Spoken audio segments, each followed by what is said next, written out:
Well, almost every single team meeting that I've had with them over the last 4, 5, 6 months is talking about the process of how you build a great winning football program, and a lot of times, sometimes it's how do you bounce back from a tough loss against UCF? How do you get your emotions? How do you get your focus back? And we got on a roll, won 3 games in a row, and then we didn't handle success extremely well. Then we turned around and didn't play as well as we probably should have played against Middle Tennessee, and so now you're all of a sudden it's like kind of like back up.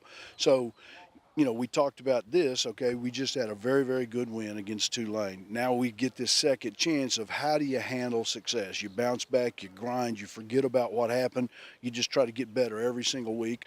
I think the kids, it's halfway through the season. There's 6 games that we've played. We've got 6 left. And we had a lot of goals for this week. Get rested, get healthy. We missed a lot of guys that have been nicked and injured over the last 2, 3, 4 weeks. And then come back Sunday and say, okay, now it's a grind. Now it's 6 weeks, 1 week at a time to play the best that we can. Having a group that came out and played hard against a group that the previous week they ended up giving 60-plus points was big for us as a defense and as a team. The kids, I think, responded well this week into practice and not taking for granted what we just accomplished because they know we still have a long way to go, so they really worked hard this entire week in practice. The energy after the win was amazing in the locker room. Guys smiling, guys jumping around, music blasting. It was just like a family reunion. Like it was, you can't match it. No, the intensity, everybody was happy. This was like the first time we ever beat a team of that caliber. It's just like you can't describe it. You know what I'm saying? It's unmatchable.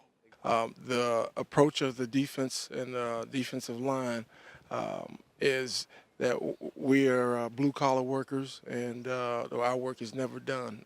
You call us in to do all of the grimy stuff, and we'll get it done. And usually when we play well up front, that's the outcome. We just knew they was a big run team, so we went in as a defense, and we just watched film, and we just knew we had to start the run because if they got the run started, it was going to be hard to defeat them. So we made sure we read all our keys, and we had guys running to the alley, guys swarming, and guys game tackling, and make sure we stopped the run. And after that, it was pretty easy. We had a game plan and we executed. I mean, I don't know if we went in. We went in with a strong mind, and we knew what we had to do to be successful in a matchup like that. So we went in, we executed, and we got the job done. Practice prepared us well for the game. I mean, we knew that we were going to be short, so we put a big emphasis in the spots that we were lost on depth. But I mean, we made up for it. We have a depth chart, and we executed. There's topics that you talk about during training camp. You talk about adversity. How are we going to deal with adversity if we have it? How are you going to deal with bad weather? There's a variety of things when you're building the process of a football program, and one of the processes is next man up theory. Is like, okay, you may have the starter, and he may sprain an ankle the very first play of the game. The next guy's got to be equally as prepared. You can't practice like a backup. You got to practice like a starter, whether you're a second team player or a third team player.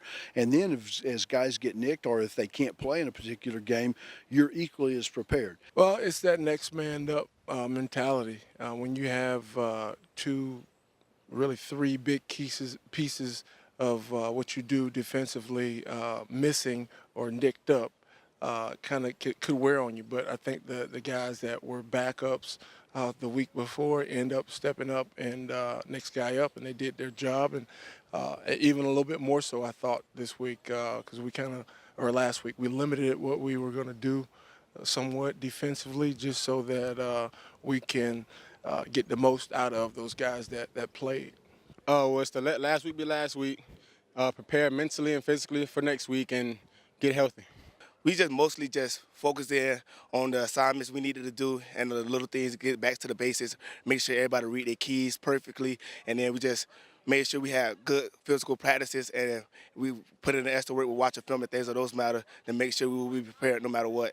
What is crazy is time flies. It just seemed like we just started the season yesterday, and I think the kids, they understand that you have to take advantage of right now, the moment.